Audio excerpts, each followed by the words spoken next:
Alright, so I have a couple updates on Nick Diaz. Originally, I recorded this whole thing, uploaded it, but I found another piece of information right as I was uploading it that I want to add into this video. So, not gonna waste any time. My head is killing me. I need to get this video done. So, if you like the video, subscribe. That's all I ask. I do daily MMA content. I've been covering these situations like Beach Japan and Nick Diaz very closely because I myself went through psychosis. I know how these facilities work and that. But this is a very good update, and we even get to hear from Nick Diaz himself. But to give a refresher about what went on around May or whatever, Nick Diaz's ex girlfriend Kay uh, made a post on Instagram claiming that he was kidnapped and brought to a Mexico treatment facility and was being held against his will. But Nick Diaz's longtime coach, Cesar Gracie, shot down the rumors by saying, um, by posting this to his Instagram, saying Nick is healthy and well and not cloned or kidnapped, has now joined MS-13, who's not our girlfriend, but is probably looking. This was posted, I forgot when, a few weeks ago, maybe a month. I don't know, time-wise. Um, but yeah, then Michael Pearson came out. A lot of people came out talking about what was really going on with Nick Diaz. And basically, the okay, I'm gonna try and sum this up without going through, a ton of articles and that. So Nick Diaz has dealt with addiction for a while, and you guys remember in 2015. Actually, I will just pull up the topology. You guys remember back in um 2015, I think it was, after the Silva fight, he was suspended for 5 years for a positive marijuana test during his fight. Um, Really stupid. Most people only get like a year or two for steroids. I mean, Khalil Roundtree just got a title shot after a 6 month suspension, but you get the point. Where it's been ever since that suspension, he's had a lot of these issues. The videos of him lighting fires in front of stores and that, um, but yeah, suspended 5 years, $165,000 fine. And then when this broke this year, a lot of people were freaking out, right? By, the word kidnapped, that's no small word. Um, but we will look at the rehab videos in a sec. The other thing I want to get to before we get into the video of Nick Diaz himself and the other videos showing his treatments, I want to read this quick and read what Sean Strickland says. Actually, we're not going to read the article. Um, we're just going to read what Strickland said. Uh, in response, Strickland replied that Jones is an addict, and why not? I'll just read it. Strickland got to talking about the Diaz brothers during a recent interaction on X. It started when he responded to a recent post from former UFC middleweight Derek Brunson, who explained why he was forced to end his relationship with John Jones. Um, he responded, more often than not, it comes to addicts, you just have to walk away. Same with Bonner. Everyone knew this man was going to die or end up in prison. Literally nothing you can do. If they don't want help, close the door. And as blunt as that is, Sean Strickland is completely right about it. But then he was asked about Nick Diaz. He said Nick Diaz is different. The Diaz brothers are so mentally fucked up. The level of depression and misery these guys live with is unreal. When I'm around them, I just feel bad for how miserable they are. He's trying to get help. And I feel like that is, again, it sounds sick when putting it how Sean Strickland would put it, but that's exactly what's going on. It's tough. Well, I'm a part of the media, right? Where I'm covering MMA, and I genuinely am a Nick Diaz fan. Huge Diaz brother fan. Grew up watching them. Um, Nick Diaz was a beast, dude. Like in Canada, there were three fighters everybody cheered for: GSP, Nick Diaz, and Nate Diaz. But I want to get to this video really quick, of Nick Diaz. I believe this is the first video of him talking in a while, but it's really good to hear from him, and this is really good to hear from Nick Diaz himself. I live at I'd like everybody out of the house. Hey, I'm Nick Diaz. So, very straight to the point. BJJ Ninja Recovery. Shout out to this guy, man. He's been the guy helping Nick Diaz do all this and his family. He said every video posting for Nick's family, Nick's family member, coming straight from Nick. The message was sent to me today, and Nick Diaz is doing well, and he's also aware of this situation of his home in Stockton. We are doing our best to help Nick uh, to get back on his feet. Please stop spreading rumors about Nick. Thank you. So, there's a lot, like you said at the end, there's a lot of rumors going on right now about Nick Diaz, about what he's doing, about what he did. Well, basically, what's being told is he has his ex girlfriend and he has other people around there that are not good influences that he met doing this stuff that he was doing. And he came out saying, I want the house cleared. I want my home cleared. I'm trying to get better. But yeah, Nick Diaz looks incredible, by the way. Again, you can compare this to the BJ Penn situation, the Nick Diaz situation, which I need to do an update on BJ Penn, which I mean, we'll have time to do. There's no UFC this week.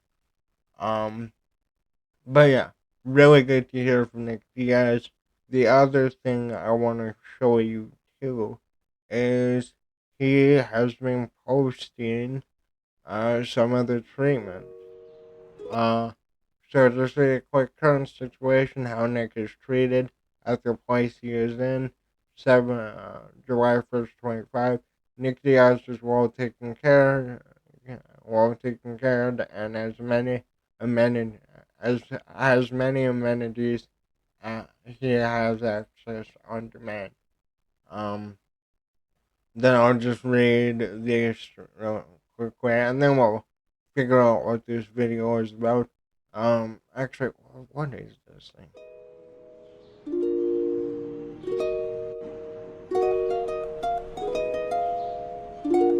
Oh, it's just a face mask.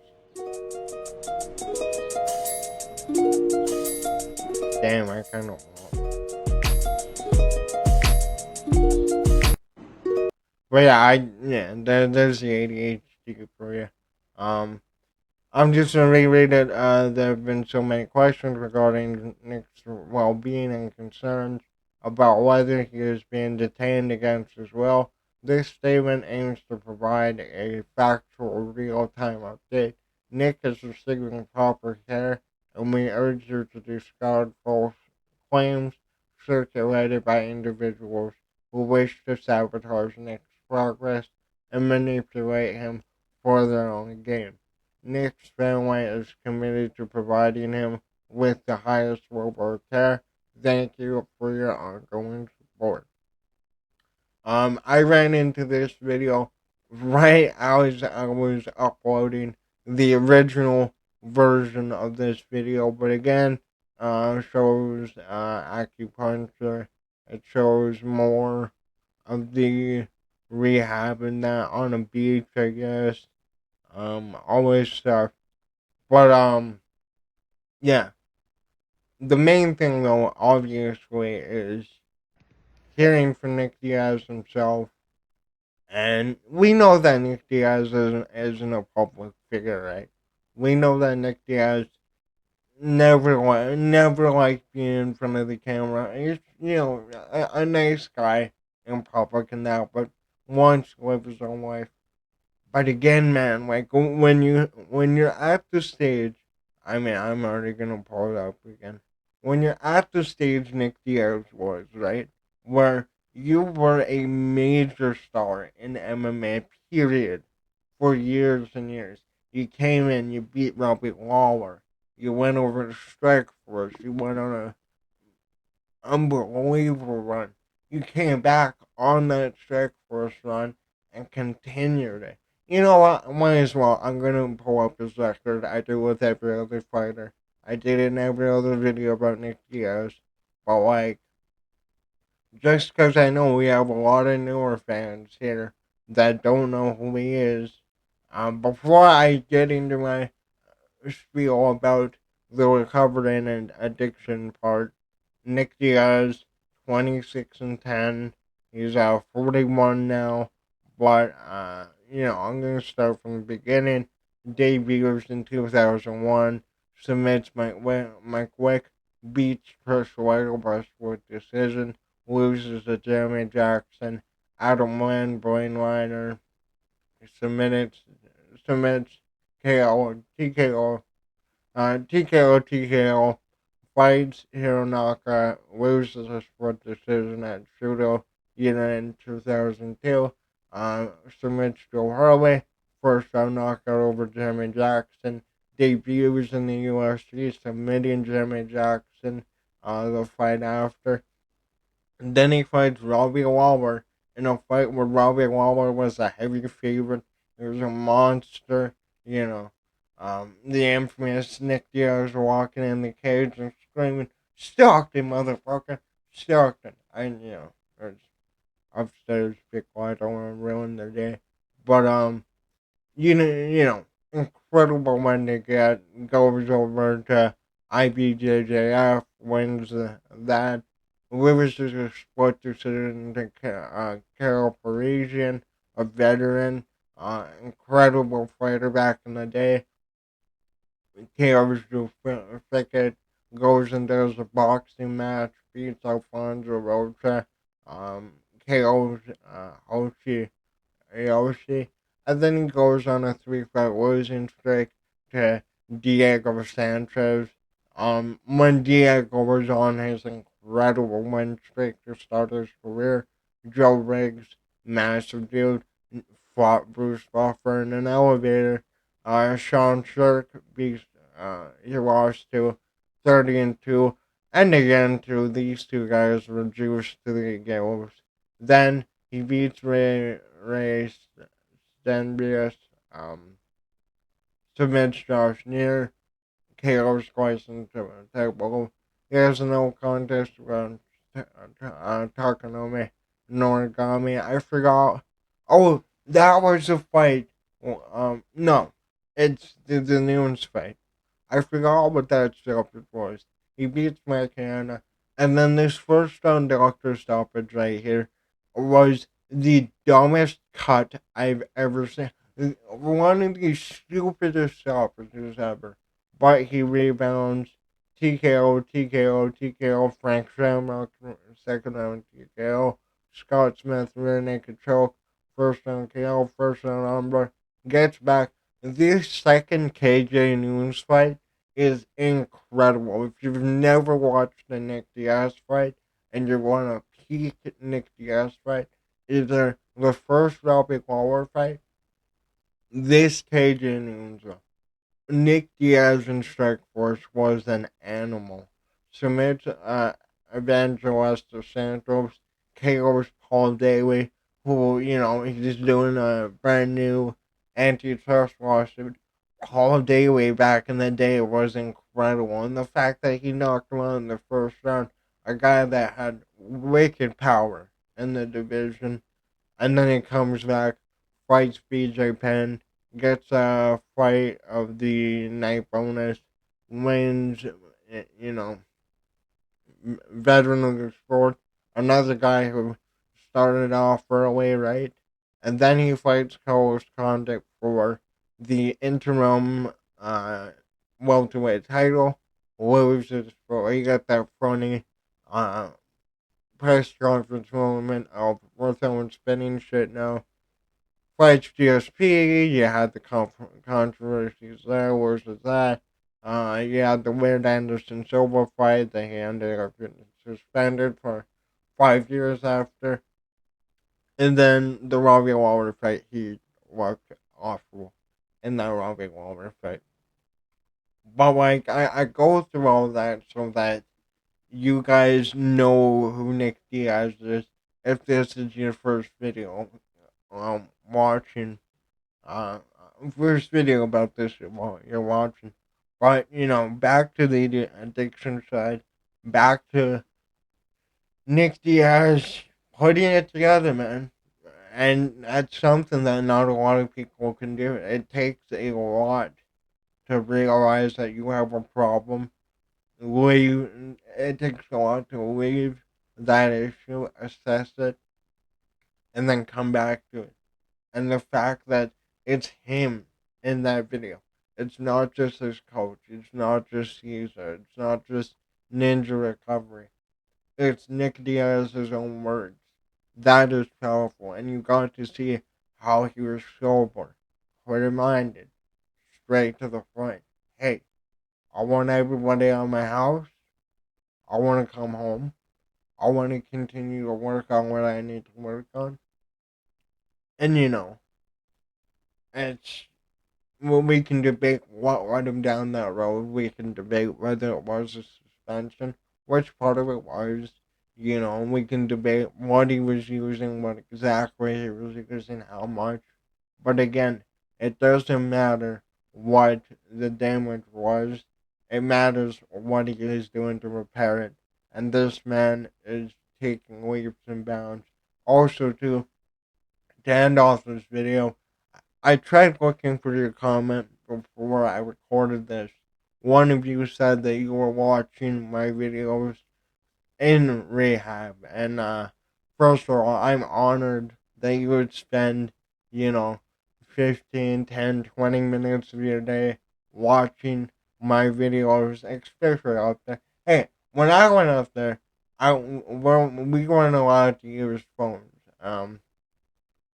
Wonder why, but I mean, facility was kind of. Maybe I'll talk about that later down the road. But again, it's all about putting the next step forward, making sure that whatever situation you are in, whether it's rehab, whether you're losing your job, whatever, maybe you found your dream job or whatever you're doing.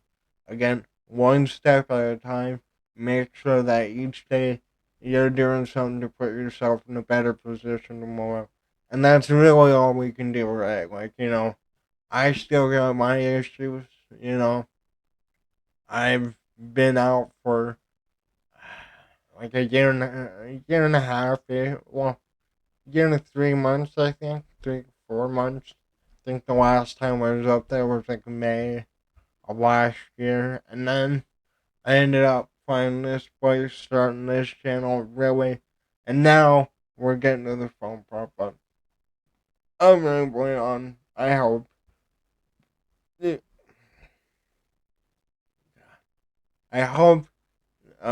that little speech helps anybody that needs it. Once again, good to see Nick Diaz making the progress he needs. Can't wait to see him more later down the road. And I can't wait to see him doing even better down the road.